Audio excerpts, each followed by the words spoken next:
Moin Leute! I'm in Sydney, Australia. In pizza we crust. I'm visiting now the founders of CarAdvice.com. Elbors, Tony and Paul. The first impression, you should never judge a book by its cover, because if you hadn't seen Elbors then, I would have thought you'd seen Paul at the time. And me, like I was young. He was dressed like he just robbed a liquor store. For me, those three guys are some of the most enthusiastic founders I've ever met. When you look ahead 12 months and you're still doing the exact same shit, you're doing it wrong. That's it, simple. If you look ahead by 12 months and you're still doing the exact same shit without any progression in your life or in your business or in your wealth, you're doing it wrong. So change. It all started in the bedroom of Elbors and became the biggest platform for car reviews in Australia. To get paid anything to do what you love is a dream. It's a dream, and to wear this sort of stuff to work, no suits, no ties. I'm looking forward to meet them now and talk with them about how their dream came true. Hey Hello, Paul, mate, how are you? good to see you again. Hi there. Anthony, how are you? Andre, hi. Anthony, Hi Elbors. It all started in your bedroom. Something like that, yeah. It started in 2006. And then Tony joined and then Paul joined, and we sort of fast forward 10 years and we sold it for a reasonable amount of money. Honestly, we didn't start it with any intention of doing anything outside of just loving cars. And I think that was the reason why it worked. It wasn't started for any particular reason to make money or to sell it or anything like that. It was just started because we loved cars. He was paying me the princely sum of $110 per car review. No, it wasn't out for of my money. own pocket. It wasn't for money. That's all you were worth. That's the problem.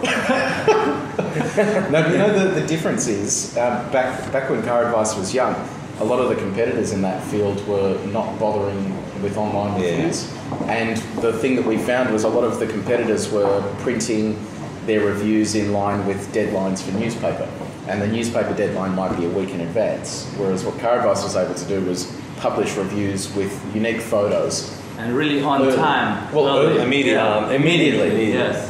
And that gained traction. Elbors is an SEO expert, so he was able to effectively make sure that every single time someone typed in, let's just say Subaru Impreza review, our site was always #1. We had some basic SEO principles that everybody copied.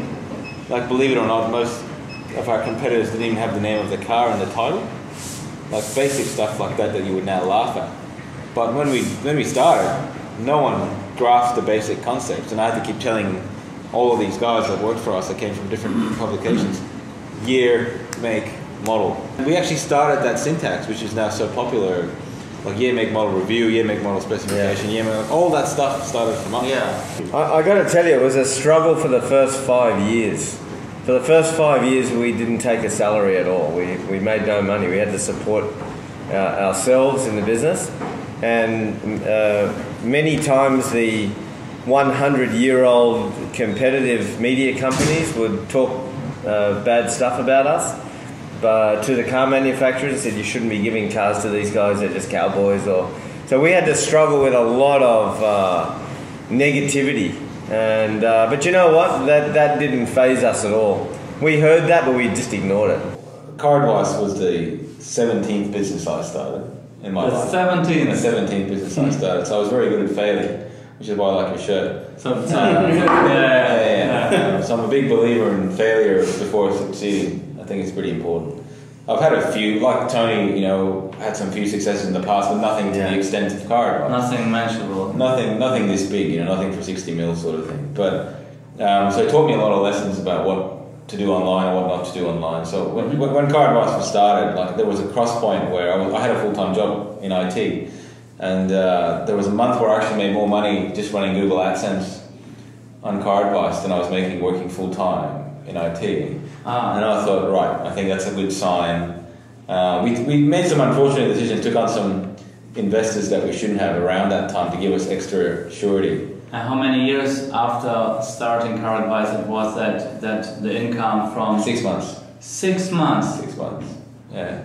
Oh. I see. But you remember, this was back then. Google AdSense was not ripping everyone off like they are today. like you were actually earning a better sum of money off AdSense. Yeah, I wish I got some of that money for $110 a review. But that's the thing, like It's a can of baked beans. Yeah, today people are far savvier. Like you put AdSense on a page, people don't really click ads. It's a different world now. You all said that you've been working for the passion about cars and not about the money when you all started. No, the money didn't come into it. We were to get paid anything to do what you love is a dream.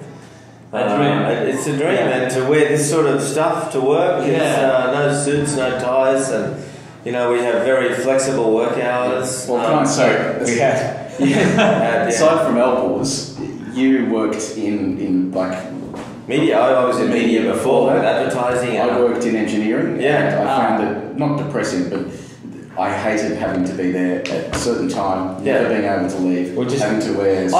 We're just not like that. Yeah, that's not. We're like we don't. When we ran CarAdvice up until when we sold it, the concept was as long as you do the work, and as long as the work is good. I don't care if you never show up. I don't care if you're at the beach. Yes. I don't care if you're surfing in midday. Yeah.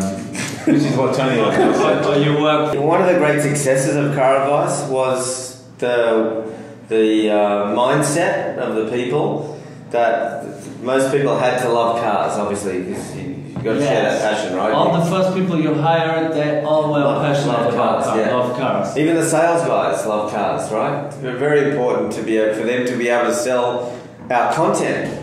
They have to have some understanding of the passion that we inject into what we write about, And the other thing we did very well was engagement with our community. Massive. How did you do that? Well, I'll let these guys talk about that. Yeah, look, I mean, Massive. we were actually the first in Australia to even have something as simple as comments on our articles, which seems ridiculous now, right? From a publishing perspective, the idea of having people comment on your articles was sort of like, why would I care what someone else thinks? Yeah. This is the journalist mentality, right? Yeah. But we were like, no, we want to allow people to engage and talk about it. And that was what the print media thought. Why should people comment? We are the kings, right? Yeah, actually, that's a perfect example, and that was part of the thing that we hated so much, that if you were a reader that was reading something in a newspaper and you went to the website of that newspaper, there was no ability for you to comment, and it was almost like the person that wrote that article was trying to tell you how you can't do their job and you're not allowed to have an opinion. Whereas, like Elbor said, we enabled comments, and it was hard work because there was we took it personally. Yeah, but we also you took it personally. Yeah, I took it personally, but someone said that, so if someone said, "Oh, you must be taking money from Volkswagen," are you kidding me? And then we'd go on a tirade about that. But people like that. Exactly, you would never have that. Yeah. So and we used to comment in minutes of that comment coming up. Someone would think, "Oh, look what they've said about Tony." I'd get on there, man. I'd fire back. And that would, because how dare they when I'm trying to be completely objective? Yeah. And then on top of that, we basically started doing stuff that none of our competitors were doing, such as open days. So we would have people come to our office and have new cars. We would then give manufacturers an exclusive opportunity to bring their new cars there. So we had a prototype car come to one of our events, and this is something that you would to our office, to our garage. Yeah. So we'd have 200 people rock up to come and look at and sit in the cars. What was your biggest learning? You don't always need a CEO in your business initially. That's what I've learned. The take home from CarAdvice was that all those we went through a number of CEOs that did progress things, but in the end of the day, we paid these people a lot of money, and they didn't always make the best decisions. And looking back, I think that the three of us could have run the company for a few years beyond as an executive committee. And you could run the company that way rather than pay some guy $400,000 a year plus to make some good decisions and some very poor decisions. That's my big take home from setting up a company now. And it's really fantastic when you've made all the mistakes that we made, because you can then work out how to make far less mistakes on the next time. So after starting, you were not someone of you, a CEO, that you hired someone. We didn't think we were. We kept thinking we have to have a CEO, but in the end of the day, we're running the business. We know more about the business than any CEO coming in, And rather than pay $400,000 to a guy that's sitting on the desk reading a paper, you know what I mean? This was the case. With whiskey and cigars. Yeah, I can show you the photo. He has the photo. He took the photo driving by the street looking. It was a good. It says this is what we pay our CEO for. It's kind of funny. I have to go and find that photo soon. Oh man, 480 grand a year, almost $500,000 a year. We were being paid about 120. Yeah. So this guy 500, 120 for this. Yeah. I mean, come on. Anyway, that's my take home. Oh man, that's a cool story. Elwood? Look, I think, whilst I agree with most of what Tony says, I think one of my biggest take-homes is actually, for me personally, my biggest lesson from CarAdvice, which I'll apply to anything I do in the future, is to make sure we have the best people in the best roles. So, you know, giving them equity. I mean, for me, like bringing along Tony in the early days for CarAdvice, if I hadn't done that, and if I hadn't given Tony a substantial equity in the business, I don't think the business would have ever worked. So, you know, being able to, I meet so many. Do you think all by yourself? No, I don't think so at all. And it's because I have skills, Tony has some skills that are very different. And I think you needed them both. Without me, he couldn't make it work. Without him, I couldn't make it work. Can I just give you a very quick example of that? Very early on, Tony managed to organise us to have a drive of what was at the time the world's fastest car. And we were getting roadblocked left, right and centre in Australia to get access to this car in France. It was the Bugatti Veyron. No other media outlet in Australia had been given the opportunity to tour the factory and drive the car on their own. And Tony somehow managed to organise this trip where we had the chance to drive our car plus all these others. And that arguably put CarAdvice on the map. Without that... It made them take notice, right? Yeah. So we had Tony doing that. We had Paul on the other side. Doing spy photos. You know, hiding in bushes with its giant camera, taking photos of the new Falcon. Which again... That put us on the map. Like there were so many little things that helped build the site. Yeah. Without help, it would never have happened. But I meet so many founders of companies.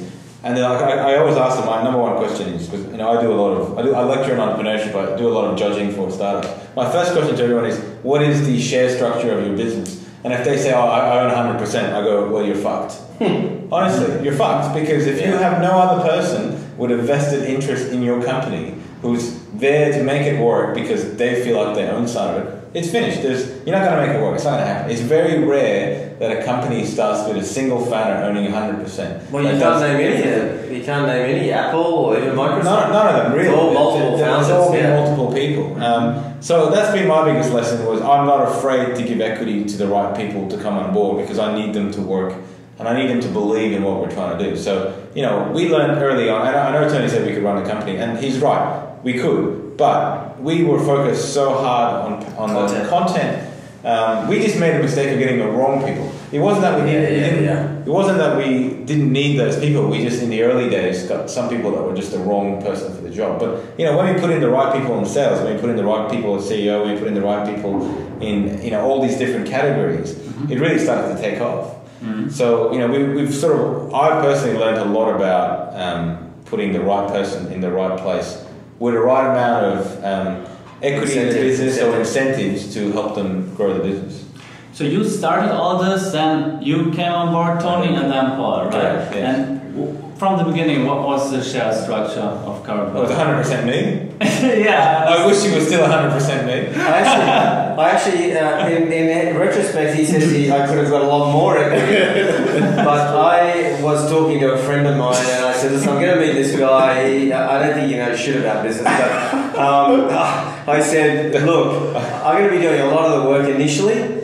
To get people on board and all that, and I said, what, 50%, 50-50? He said, oh man, you're going to scare that guy away. He's just going to run, you know. And I said, well, okay, what about 35%? He said, man, 25% is a no-brainer for that guy. And of course, he agreed immediately. But I shortchanged myself millions out of this deal. It ended up being millions. It's true. It's got to say. I would have agreed to 50-50, but he didn't ask. Some of us would have gone to 25%. You didn't ask. You didn't. So you said you would also have a 50-50 agreed on. I think honestly, back when Tony and You I probably would have agreed had I put the case and we'd get car companies on, we'd go the whole You got to lot. remember, back then, you don't know what it's going to be worth. No. You might think it's worth $1 million, and you're like, fuck, making $500,000 would be great. Yeah, I come. knew the equity stake was important, but I had no idea that CarAdvice would ever sell for anything beyond. I mean, it was valued 6 years earlier. We got an offer for $4 million. Yeah. So it's a good thing to think about. Like literally 2 years before we sold it, we had an offer for $4 million. Oh. So you can give me an idea of the variance in Yes. in the. I mean, that was a bullshit offer from a competitor that was just trying to annoy us. But you know, like it's not a. Either we were going to list the business on the stock exchange, or we were going to sell it. And we went down the path of listing. And part of me wishes we had listed it because there's potential for it to have been worth 100 to 150 mil, or it could have been worth 20 mil. You don't know how the stock market goes. So then at the beginning you had 75% and you 25. 25, and when Paul came When I came on, I took a measly sum. What was the original 2? No, I think it was 2.5? before dilution. It was, I reckon, 4 or 5. Was it? Yeah, because that was the other thing. Dilution. 4 or 5%. Percent. Yeah. That was your idea. Yeah. Yes. I was happy to just take. Because I think forever. Roger propped you up at one We stage. had an investor early on that put in $20,000 for 20% of the company. Yes. Who made so much money, it's not funny. Yeah. But Probably the world's greatest investment. he really helped dilute us quite substantially. Yeah, dilution is something you've got to be careful of because. So whilst I have no regrets giving equity to people like Paul and Tony and a lot of the guys that worked for us, we were diluted a lot by people that didn't deserve it. And for me, what I learned from all this is something very different, but it's to trust your instinct. And the reason I say that is, back when I started the garage, my dad told me not to waste time on it because it won't get anywhere. I didn't listen to him, I trusted my instinct there. Where I didn't trust my instinct was when CarAdvice was in its early days. I was at uni and you guys offered me a full-time position for greater amounts of equity. Yeah. And I was like, well, I'm 2 years into my degree, I don't want to waste it. But you look back now, if I had have done that, it would have been a very different outcome because I listened to my head instead of trusting your instinct. So I think that sometimes when something doesn't seem logical, you need to actually just think, what does your instinct do? But it's all come around. So you would recommend to people to follow your instincts. Yeah, and take a risk because the logical thing. You got to Take a risk. Yeah, the risk was Like you said, fail. yeah. Start Honestly, fail. What's the worst that'll happen? You fail. Like the Bankrupt and become homeless, but But honestly, anyone you see out there that's self-made, that's driving a nice car or has got a nice life from outside looking in, they have taken a lot of fucking risks. Yeah. You're never going to get there and make a fair bit of money unless you take it. If you just want to work for somebody else and make their dreams come true and then you want to complain about them driving a nicer car than you, then you got to understand they took a humongous risk, put themselves in a position to make that happen. And you can't complain about it unless you've done it yourself. Then you'll realise what it takes to get there. I think a lot of people look at CarAdvice now, or look at the three of us and go, oh, those guys are just lucky, or they were there in the right place. I hate that. Honestly, Honestly, there is the word luck in a business is look. There's an element to being in the right place at the right time, but that's called being in the right place at the right time. And we knew it was the right place at the right time. Otherwise, we would have bloody well done it. And you failed 17 times before. We all came out of it pretty happy, and you know we've all left the company now, and we wish them the best of luck. You know, and we may do something again in the future together, but you know, I think all the lessons and all the learnings from CarAdvice will certainly apply to the rest of our lives for anything we do. You know what? I'm not going to name it, but I met a media business recently that is in a similar space to us, and they've got a lot of traffic. They're quite big in their area. Ownership structure: one person owns 100%. That's why they've never gone anywhere. Okay. People just come, work, leave. People can't work. No one cares, and the business has been running for longer than CarAdvice, and it hasn't gone anywhere because there's no belief except from one person who doesn't have the skill set to make it what it needs to be. Had he only owned 50% of the company and given the others to 4 people that really knew what they were doing, he would have sold that thing for 30, 40 million by now. I think about it from my perspective. If I was to go and work for a company, I would not go and work for a company unless I had some equity in it and I believed in it. Yes. So I would want anyone that's coming to work for my future companies to not only have an ownership structure in it, but also believe in it. So those are the two criteria. You have to believe and you have to be a shareholder, at least for the initial batch of really key staff. How do you decide whom you give some equity? Well, we actually made a lot of mistakes. I know. We didn't give equity to some people that really deserved it, and we gave equity to some people that absolutely did not deserve it. Okay. So we had a lot of staff that... We still have regrets on that now. Yeah, we have some staff that really deserved equity, and we had some staff that really didn't deserve equity that got equity. And again, it was a matter of perhaps the CEO making those decisions and not us. We had some staff along the way that were being paid really good money that had the option to take their bonus in shares or in cash. Most of them took it in cash. And you know what? That's fine. People have different risk profiles, but again, we all said, if you don't take a risk, you don't make more. You don't make you get the reward. You have to take a risk to get a reward. It's in everything in life. There is no reward without risk. So I think if you're sitting there and you're always playing it safe and always worried about what will happen if we do this or what will happen if we do that, you're never going to get anywhere. No. You're never going to get anywhere. You'll just be still working in 9 to 5. Earning a reasonable salary, but you'll never be where you want to be exactly. So, you got to go out there and take a risk. The way I said it to someone is, if you look ahead 12 months and you're still doing the exact same shit, you're doing it wrong. That's it. Simple. If you look ahead by 12 months and you're still doing the exact same shit without any progression in your life or in your business or in your wealth, you're doing it wrong. So change. Whether that's quitting your job, starting something new, or looking for just do something. You've got to progress.